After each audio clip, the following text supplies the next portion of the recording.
A minha posição e a posição da Câmara é na defesa do que aconteceu hoje aí.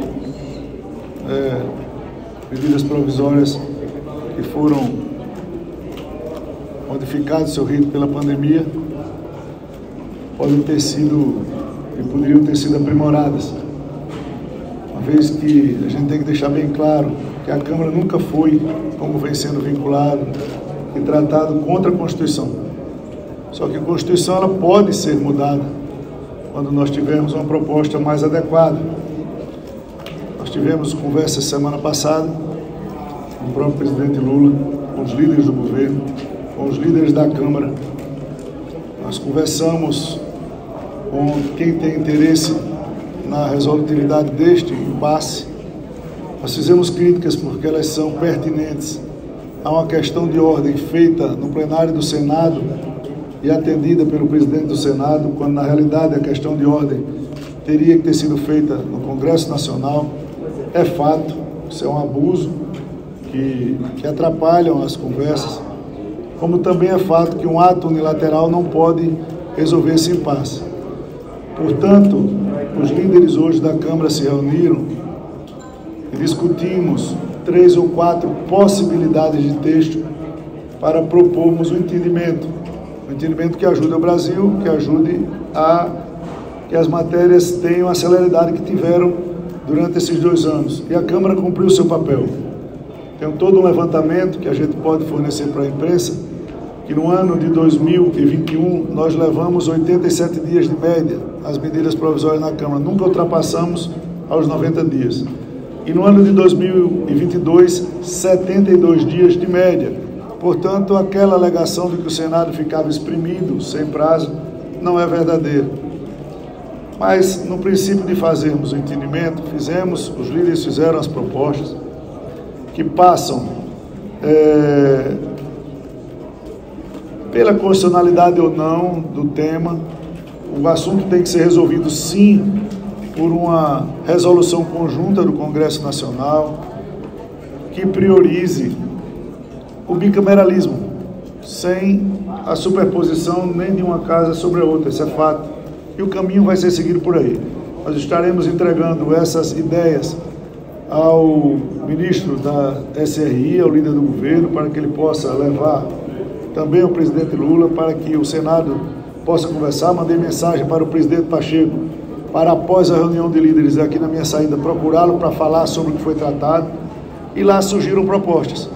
A se manter a comissão mista, não no nível que é hoje, com 12 a 12, sem prazo, é muito ruim, nós não sairemos desse impasse.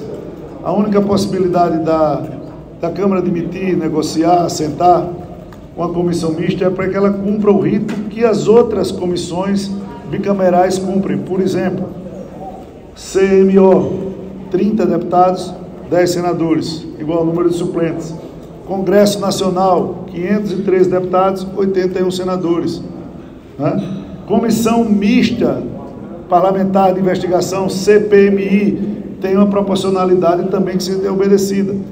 Por que só as medidas provisórias um senador tem que valer por 6,5 deputados? E a gente quer, na ideia, guardar o que nós já havíamos falado, a proporcionalidade, cada casa vota independente. A Câmara vota e o Senado vota, como é na CMO. Vota o Senado, vota a Câmara. Como é no plenário, vota o Senado, vota a Câmara. Não tem nunca como haver uma superposição de uma casa sobre a outra, como está acontecendo. E nós, através de resolução da Câmara dos Deputados e do Congresso do Senado Federal, estabelecemos um prazo razoável para que as medidas provisórias fiquem nas comissões mistas. Por quê? Até as PECs têm prazo, que são as proposições mais importantes do Congresso Nacional. Se uma PEC ela passa mais de 40 sessões numa comissão especial, o presidente da Câmara pode avocar. Se uma matéria está numa comissão e extrapola o prazo, o presidente pode avocar. E não pode avocar uma comissão mista que usa 115 dias, 119 dias, porque houve uma decisão do Supremo ali dizendo que tinha que ter a obrigatoriedade de um parecer da comissão mista. É descabido ele cessar o debate das 2 plenárias, que são os órgãos majoritários das 2 casas. Então, se nós conseguirmos medida provisória, comissão mista, com proporcionalidade entre Câmara e Senado, e um prazo para essas comissões, e lógico, negociar o prazo para a Câmara, o prazo para o Senado e um retorno, se por acaso houver, acho que não tem problema. A nossa crítica é a paridade, não ter prazo e se ter ali na comissão mista, que infinitamente hoje é muito menos democrática do que o sistema que a gente compartilha no plenário das duas casas. Então agora eu abro com muita tranquilidade para as perguntas. E não havendo acordo, né, nós vamos seguir o nosso trâmite essa semana, hoje, amanhã, quarta e quinta, votando todas as medidas provisórias que vieram por parte do Congresso Nacional. Em não havendo acordo, o governo fez um apelo à Câmara dos Deputados, e deve fazer também ao Senado Federal, de que 3 ou 4 medidas provisórias essenciais, como Bolsa Família, como Minha Casa Minha Vida e como a organização, por exemplo, de todos os ministérios, nós abramos uma exceção e indiquemos os líderes para compor essas comissões.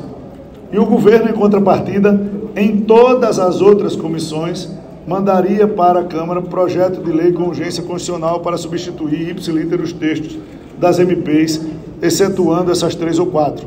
Ou seja, é uma proposta de acordo do governo, preocupado em não se chegar num acordo razoável. Se essa proposta de proporcionalidade que existe em todas as outras comissões da Casa, em um tempo mais do que razoável, não atender ao Senado, é porque, na realidade, o Senado não quer fazer acordo. Se o Senado quiser fazer um acordo, todas as condições, sem nenhum tipo de constrangimento, estão postas tranquilamente para que se desenhe um quadro de uma resolução conjunta que obedeça à independência, às prerrogativas de cada uma das casas. Quais são? Já definiram? Não, eu citei aqui 3 exemplos que são bastante pertinentes. Nem pode ter iniciativa do parlamento e tem uma preocupação muito forte do governo. Por exemplo, se nós não votarmos a 1054, que já vai com 60 dias, que estava sob o comando do presidente do Congresso, ou seja, os 60 dias já foram embora, toda a organização de ministérios cai. Isso é uma coisa que preocupa o governo. A Minha Casa Minha Vida preocupa o governo e é uma criação de programas que o Congresso não pode fazer. A questão da Bolsa Família, do Auxílio Brasil, da Bolsa Família, é uma coisa que preocupa o governo, o Congresso não pode fazer. Então, matérias que não tenham a origem legislativa, que o governo tem preocupação, em não havendo acordo, eu acho que é de bom senso, para demonstrar mais uma vez que não é a Câmara que está causando nenhum tipo de constrangimento para a tramitação de medidas provisórias. Elas vão ser votadas ainda no modelo anterior, 12 senadores e 12 deputados? Sim, é o posto, para essas exclusivamente.